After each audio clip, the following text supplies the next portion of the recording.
Olá, pessoal! Sejam todos bem-vindos à nossa eletiva de Ciências da Natureza para o Enem, aquela eletiva que vai aumentar as suas chances de se dar bem, na avaliação do Enem e conseguir realizar o seu sonho. Eu sou o professor Maicon Maciel e nessa aula de hoje nós pegamos um tópico dentro da física, um tópico dentro das ciências da natureza que é bastante cobrado, um tópico cuja porcentagem é significativa dentro daqueles conceitos mais cobrados dentro da sua prova do Enem, tá? Então, o nosso assunto da aula de hoje, vamos começar falando aí sobre mecânica, Então, a física vai ter vários ramos e o primeiro delas, o tópico aqui escolhido, vai ser o tópico de mecânica. Então, temos o seguinte, pessoal, aqui, ó, mecânica. Ramo da física que compreende o estudo e a análise do movimento e repouso dos corpos, Com o quê? Com a sua evolução no tempo, os seus deslocamentos, a sua ação de forças, bem como o quê? Os seus efeitos subsequentes sobre o ambiente. A princípio, você tem que lembrar o seguinte, o conceito de repouso e movimento, tudo está relacionado à existência de você adotar um referencial. Então, você tem que adotar um referencial. A partir desse referencial, qualquer ponto pode ser classificado como estando em movimento ou como estando em repouso. Então, por exemplo, se você adota uma placa como referência e a distância daquele ponto até a placa não muda com o passar do tempo, você está falando de repouso. Se você tem alguém dentro de um ônibus e você adota a placa de trânsito ainda como referência, a distância daquela pessoa e a placa, com o passar do tempo, será maior. Então, aqui você está falando de movimento. Então, dentro da mecânica e dentro da cinemática, os conceitos de movimento e repouso sempre estarão vinculados ao fato de você estar adotando um referencial, tá? Sem um referencial, não dá para você dizer se algo está se movendo, se está em repouso, tudo bem? Vamos seguindo. Olha só, a mecânica ela vai estar ali separada em três partes. Você vai ter a estática, Então estuda a causa dos movimentos, as suas forças. Você vai ter a cinemática, compreende o estudo do movimento sem a consideração das suas causas. E você vai ter o quê? A dinâmica, estudo do movimento e suas causas. A estática, o equilíbrio estático, o equilíbrio das forças, coisas em repouso, tudo bem? Vamos seguindo. Então, a cinemática, um detalhe em particular para a cinemática. No caso da cinemática, ela vai estudar o movimento, no entanto, ela não vai estudar a causa ou a origem desse movimento. Por exemplo, o que causou o movimento? Não é uma pergunta que a cinemática faça, ela apenas se preocupa em dizer o seguinte, esse corpo vai ter velocidade tal daqui a tanto tempo, a posição dele vai ser X, daqui a tanto tempo, então vai saber onde ele se localiza, com que velocidade, qual a posição, qual a aceleração. Então isso é estudo o quê? Da cinemática, ok? Vamos lá. Então, no caso você está falando de uma partícula, vai dizer o quê? Partícula vai ser um objeto, que suas dimensões são muito pequenas, Se você for analisar o fenômeno como um todo, muito pequenas a ponto de ser desprezadas. Então, as dimensões do objeto são dimensões que você não considera. Você considera ele como um único ponto. Então, ele é uma partícula. Vamos lá. Você pode ter um movimento retilíneo e uniforme, e nesse caso, quando você diz retilíneo, você está falando que a trajetória do corpo é em linha reta, tá? E uniforme quer dizer o seguinte, que esse movimento ele vai acontecer a velocidade constante, ou seja, aquela velocidade que não vai aumentar ao longo do trajeto, não vai diminuir, ela vai ser sempre a mesma. Então, quando você tiver um movimento que ele é uma trajetória reta, linha reta, e a velocidade é sempre o mesmo valor, você está falando de movimento retilíneo uniforme. Agora, pega aí um exemplo aqui. Também dizemos que o movimento no qual o móvel percorre distâncias iguais em intervalos de tempos iguais. Então, tem um carro aí numa estrada, numa BR, e ele está a 80 km por hora. Se ele conseguir manter essa velocidade e a trajetória da BR, da estrada for retilínea, sem curvas, então, você pode dizer que ele está o quê? Em movimento retilíneo uniforme. Significa que a cada hora aquele condutor vai percorrer 80 km, ou seja, distâncias iguais em intervalos de tempo iguais. Agora, distância, tempo e velocidade. Dentro da cinemática, há uma relação entre essas três grandezas, tá? Então, aí você relaciona essas três grandezas assim, através, dessa equação. Você vai dizer o seguinte, velocidade média vai ser a sua distância percorrida, tá? Dividido pelo seu intervalo de tempo para percorrer essa distância, tudo bem? Então, aqui é a média de velocidade média, o seu deslocamento e o seu intervalo de tempo, tá? Essa é uma equação chave dentro do conceito de cinemática, ok? Agora, só detalhando o que significa cada coisa, você tem que ver a sua velocidade. Como o movimento é retilíneo uniforme, a gente está falando de uma velocidade que não varia, de uma velocidade que é constante. Para D, você vai ter a distância percorrida, ok? E T, você vai ter o tempo gasto para percorrer essa distância. Agora, sobre as unidades, unidade é sempre importante. Eu posso falar que essa velocidade no SI está em metro por segundo, ok? Posso colocar a distância ali como estando em metros e posso colocar o intervalo de tempo como estando em segundos, tá? Então, não esqueça, metros por segundo, metro e segundo. Aí você fala assim, professor, mas tem aquelas questões, né, que a gente vê aí nas provas do Enem, ou mesmo no livro didático, que vão estar em quilômetro por hora, né? Então pode acontecer da velocidade estar em quilômetro por hora, a distância estar em quilômetros e o seu tempo estar em horas, tá? Mas dependendo do enunciado, você vai ter a necessidade de converter de quilômetro por hora para metro por segundo. Vamos seguindo. Olha só.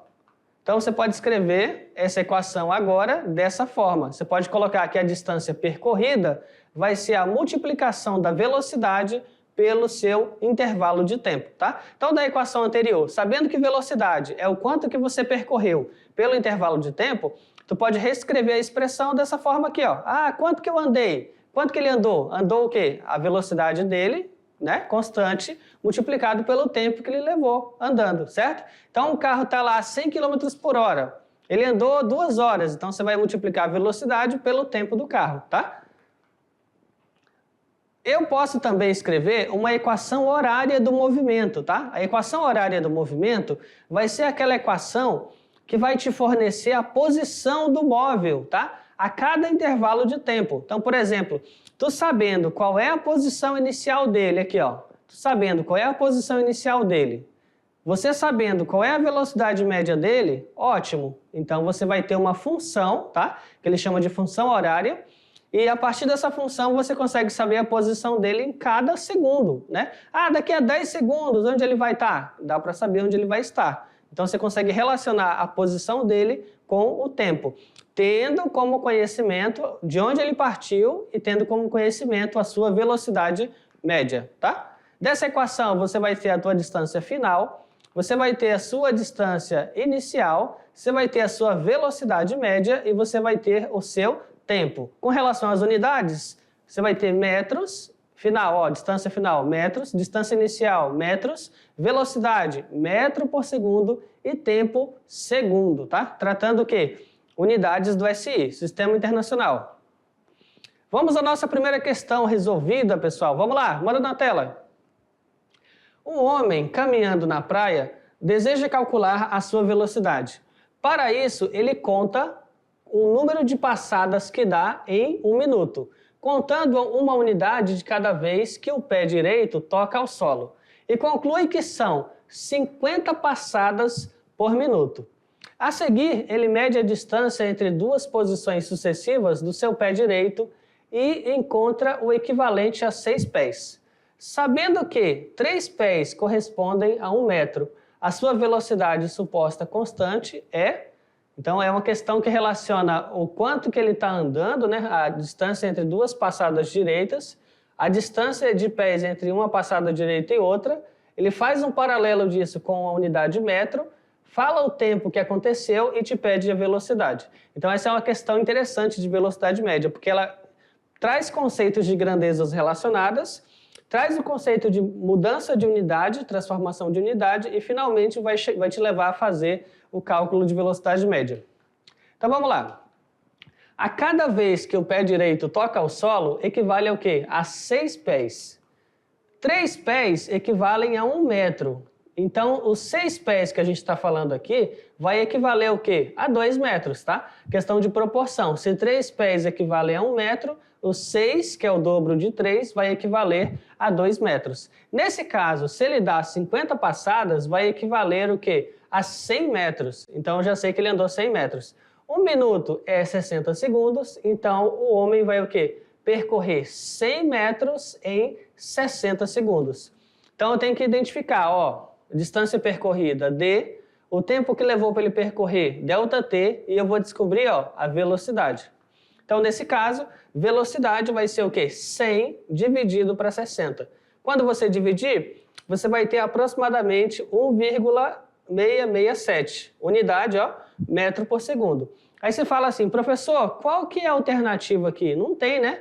1,667, mas cuidado, olha aqui, ó, a unidade que a gente está calculando está em metro por segundo e as alternativas estão em quilômetro por hora. Então, para eu poder achar o correspondente, eu vou ter que pegar o quê? Para transformar quilômetro por hora para metro por segundo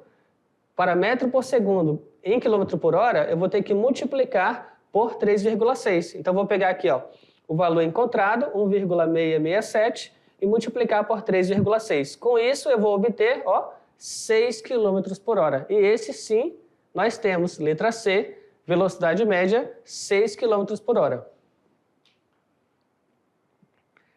Vamos lá, a segunda questão é uma questão do Enem, tá? 2021. Vamos ter aqui, ó, nas estradas brasileiras, existem vários aparelhos com a finalidade de medir a velocidade dos veículos. Entre uma rodovia, cuja velocidade máxima permitida é 80 km por hora. Um carro percorre a distância de 50 centímetros entre os dois sensores no intervalo de tempo de 20 milissegundos. Aí você fala, nossa, professor, foi muito rápido, né? Então, assim, dentro da estrada, ele percorreu 50 centímetros, tá? Entre os sensores, e o tempo dele foi muito rápido, 20 milissegundos.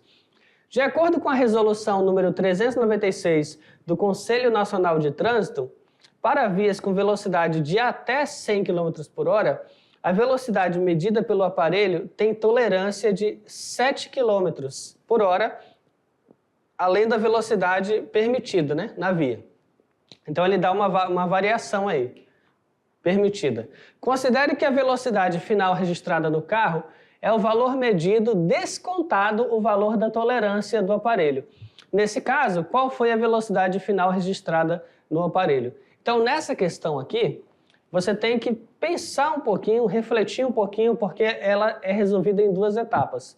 Primeiro, em 3 etapas, no caso. Primeiro, você tem que olhar para as unidades, ver se as unidades estão coerentes com o cálculo, se você já pode calcular diretamente, ou se existe a necessidade de convertê-las. Mas pelo enunciado já dá para perceber que há necessidade de fazer uma conversão de unidades, vai ser o primeiro passo. Depois você vai calcular a velocidade média, ok. E aí, por último, ele fala que você vai ter que descontar aquele limite de tolerância do radar. Então, vai ser 3 etapas, tá? Que você tem que seguir. Se você colocar como resposta só o resultado final do cálculo da velocidade média, não vai ter alternativa que bata com isso. Então, a gente tem que considerar o que ele está dizendo aqui no enunciado aqui, ó. Considere que a velocidade final registrada no carro, ó, vai ser o quê? O valor descontado do valor da tolerância. Então, no final, você ainda vai ter que fazer esse cálculo da tolerância. Tudo bem? Vamos lá. Então, vamos nessa aqui, ó. Antes de fazer o cálculo da velocidade média, eu não posso fazer ele direto, tá? Por que não, professor? Vamos olhar aqui o enunciado de novo. Vamos apagar isso aqui. Vamos lá. Por que eu não posso calcular direto? Vou te explicar aqui, ó. Ele vai dizer que, ó, 50 centímetros em 20 milissegundos. Aí você fala assim, por isso, né? Porque a unidade de medida para a distância não é o centímetro, não é SI, é o metro. E a unidade de tempo não é o milissegundo, é o segundo. Então, eu vou ter que converter, correto? Então, o primeiro passo não vai ser calcular direto aqui. Eu vou ter que fazer a conversão de unidades. Primeiro que 50 centímetros equivale a quanto? Aí eu vou multiplicar aqui, ó. 50 vezes 10 a menos 2. Aí você fala assim, não entendi, professor. Por que vezes 10 a menos 2? Seria o equivalente a você pegar os 50 e dividir por 100, né? Porque 1 metro é 100 centímetros. Então, seria dividir por 100. seria 50 dividido para 10 ao quadrado, ou ainda 50 vezes 10 elevado a menos 2, ok? Então, esse 10 a menos 2, ele vem desse conceito da divisão dos 50 por 100.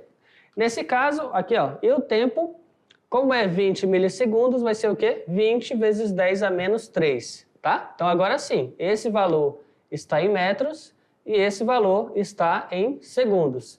Agora sim, eu posso utilizar os dois dados na equação da velocidade. No lugar de D, vou colocar a distância percorrida. No lugar do ΔT, vou colocar o intervalo de tempo, já com as transformações. Substituiu, aí você vai dividir, né? 50 dividido para 20, você vai obter quanto? 2,5. Aí vou conservar a potência de 10, vou deixar a potência de 10 aí. E agora é um ponto, esse ponto lá da matemática, aqui, ó, 10 elevado a x sobre 10 elevado a y, vai ser o quê? 10 elevado a x menos y, tá? Então é exatamente aqui, ó, o expoente de cima menos o expoente de baixo, tá? Então ficou 10 elevado a menos 2 menos 3. Por isso que apareceram dois sinais de menos, tá? Cuidado com isso. Então, nesse caso, você vai ter 2,5 vezes 10 elevado a 1. Aí você fala, 1 por quê, professor? Porque menos 2, ó, menos com menos é mais. Então, menos 2 mais 3 ficou 1. 2,5 vezes 10 elevado a 1, ou ainda, também conhecido como 25 metros por segundo. Agora, de novo, essa é aquele tipo de questão, manda aqui comigo. Esse é aquele tipo de questão que tu tem que ter atenção nas unidades, ó. Ah, calculou. Ei, professor, não tem 25 aqui, né? É, mas, novamente, cuidado, ó. A velocidade está em metros por segundo. E aqui também está o quê? Em quilômetro por hora. E mesmo que nós convertêssemos direto, não teria alternativa. Ainda temos que considerar o ponto de descontar o valor aqui, ó, da tolerância. Vamos lá, pessoal? Então, agora, você vai pegar metros por segundo, vai converter para quilômetros por hora. Então, você vai pegar 25 e multiplicar por 3,6. Nesse caso, vai ser obtido quanto? 90 km por hora. Aí, ó, até tem a alternativa 90 aqui, né? Mas olha só, contudo, o enunciado pede que seja descontado o valor. Nesse caso, 90, o calculado, menos o 7 da tolerância, né? Aqui, ó, vamos lá no enunciado. Aqui no enunciado, aqui, ó. Medida pelo valor, tem tolerância de 7 km por hora, né? Esse é o ponto. Então, nesse caso, eu vou ter que pegar o 90 que eu encontrei e subtrair do 7, que é a tolerância, obtendo 83 km por hora, tá? Então, você vai ter o quê? Ó, letra C. Vamos seguindo. Agora, sobre o conceito de aceleração. Considere um automóvel cujo velocímetro esteja indicado entre um certo instante uma velocidade de 30 km por hora. Se um segundo após a indicação do velocímetro passar para 35, né, podemos dizer que esse carro variou 5 km por hora em um segundo. Nesse caso, a velocidade foi alterada e, nesse caso, estamos falando de aceleração. Então, olha só, antes nós falávamos de um movimento que a velocidade era constante e ele andava em linha reta, tá? Agora vai ter um movimento retilíneo uniformemente variado. Aquele movimento em que ele vai ser em linha reta e aquele movimento onde ele tem uma aceleração constante. Então, assim, a velocidade vai estar aumentando de forma constante ou ainda vai estar diminuindo de forma constante. Nesse caso aqui, ele está dizendo o seguinte, se o carro saiu de 30 km por hora, passou um segundo, foi para 35, ele aumentou o quê? 5 km por hora em um segundo. Então, a cada segundo ele vai aumentar aquela velocidade, para aquele valor de velocidade. Então, ele vai ser o quê? Vai ter uma aceleração positiva, tá? Seguindo aqui, ó. Então, nesse caso aqui, ó, eu tenho 30 km por hora. Ele se deslocou aqui, ó, ΔD foi para 80. A velocidade mudou? Mudou. A velocidade aumentou? Sim. Então, houve uma aceleração, né? O módulo da velocidade aumentou com o passar do tempo. Ele foi acelerado. Então, o seu intervalo de tempo vai ser o instante final, tempo inicial, ó, tempo final menos inicial, e a sua variação de velocidade vai ser o quê? A velocidade final dele, que no caso é o 80, menos a velocidade inicial dele, que nesse caso é o 30, ok? Vamos lá. Nesse caso, a aceleração do corpo vai ser dada como? Como que você calcula a aceleração? Você vai colocar o quanto que a velocidade variou dividido pelo tempo, tá? Então, a aceleração vai ser o quê? A variação da velocidade dividido pelo seu intervalo de tempo, tá? Isso é, você vai ter essa equação aqui, ó. Toma nota na equação. Aceleração igual velocidade final menos velocidade inicial dividido pelo tempo final menos o seu tempo inicial, ok? Vai ter essa equação aí. Ou ainda eu posso escrever ela de uma forma mais enxuta, né? Mais resumida, que aí fica assim, ó. Aceleração igual variação de velocidade dividido pela variação do tempo, tá? Então, olha só, vamos seguindo aqui. Questão 3, vamos lá. Mudando a tela. Um veículo parte do repouso. Se está falando que ele está partindo do repouso, a velocidade inicial dele é 0, tá? 0 metros por segundo. E ao final de 5 segundos, a sua velocidade é 25 metros por segundo. Então ele estava em repouso, velocidade 0, e foi para 25 metros por segundo. Quanto tempo levou? 5 segundos. Qual é a aceleração escalar adquirida? Então eu vou utilizar a equação da aceleração, tá? Velocidade final, 25. Velocidade inicial, 0. Tempo final, 5. Tempo inicial, 0. Nesse caso, vou obter o quê? Vou obter o quê? 25 sobre 5, né? Então, vou ter 5 metros por segundo. Aqui, 25 sobre 5, vou obter 5 metros por segundo ao quadrado, tá? Presta atenção no sinal dado da aceleração. Quando o movimento é acelerado, a sua aceleração terá módulo positivo, né? Enquanto que em um movimento retardado, a aceleração será negativa. Então, por exemplo, aqui o carro estava em repouso, ele começa a entrar em movimento e a velocidade dele tende sempre a aumentar. Nesse caso, a aceleração positiva. Aí, já tem um outro caso. Tem um caminhão que estava com uma certa velocidade, ele enxerga aqui um obstáculo e ele sente a necessidade de acionar os freios. Então, ele começa a frear. Você vai ter o quê? Uma desaceleração, tá? Então, aceleração negativa, desaceleração. Assim, o movimento que há o aumento da velocidade é chamado de acelerado, enquanto que o movimento no qual ocorre a diminuição da velocidade é chamado de retardado. Vamos à questão Enem 2021. No seu estudo sobre a queda dos corpos, Aristóteles afirmava que se abandonarmos corpos leves e pesados de uma mesma altura, o mais pesado chegaria mais rápido ao solo. Essa ideia está apoiada em algo que é difícil de refutar, a observação direta da realidade, baseada no senso comum. Após uma aula de física, 2 colegas estavam discutindo sobre a queda dos corpos e uma tentativa de convencer o outro que tinha razão. O primeiro colega vai dizer isso aqui, ó. O corpo mais pesado cai mais rápido que um menos pesado, quando largado de uma mesma altura. Eu provo, largando uma pedra e uma rolha. A pedra chega antes, pronto, está provado. O colega B, eu não acho. Peguei uma folha de papel esticado e deixei cair. Quando amassei, ela caiu mais rápido. Como isso é possível se era a mesma folha de papel? Deveria cair do mesmo jeito. Tem que ter outra explicação, tá? Então esse é um diálogo entre os 2 colegas, o colega A e o colega B. O aspecto físico comum, né, que explica a diferença de comportamento dos corpos em queda nessa discussão é: letra A, vai ser o peso dos corpos?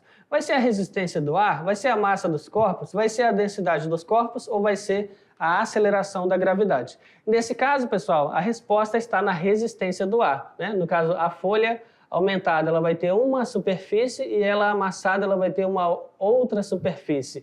E aí, conforme ela tem uma área maior de superfície, a sua resistência do ar vai ser maior. Por isso que ela vai cair aí em tempos diferentes. Então agora, pessoal, é a sua vez, tá? É a sua vez, é aquele momento de você fazer as questões, ok? E esse momento de fazer as questões é o quê? Vamos lá. Manda aí. É isso, galera. Nesse momento você irá montar um grupo com seus colegas, responder os seguintes exemplos. Primeiro momento, pesquise e relacione situações do seu cotidiano que envolvam o movimento dos corpos em movimento uniforme. Na sua cidade, as placas de velocidade costumam indicar quais valores, né? Na prática, os carros e motos costumam andar todo o trajeto naquele mesmo valor de velocidade? Conceitue a aceleração retilínea uniforme e destaque duas situações que consiga relacionar. E a questão 4, né? Em agosto de 1971, durante a missão Apollo 15, o astronauta David Scott realiza um experimento interessante na superfície da Lua. Pesquise com o seu grupo sobre esse experimento e compare os resultados que poderiam ser encontrados e o experimento fosse realizado aqui no planeta Terra. E no segundo momento, olha só, no segundo momento você vai fazer o experimento da queda livre com 2 corpos, uma folha de papel e um livro. Levantar ambos os corpos em diferentes massas e soltar à mesma altura de 1 metro, medindo o tempo de queda. Depois você vai refazer o experimento com a distância de 2 metros. Refazer o experimento acima agora com a folha de papel amassada em formato esférico e comparar os resultados. Ok, pessoal? Então, olha só, eu espero que vocês tenham gostado, pessoal. É isso. Tchau, tchau.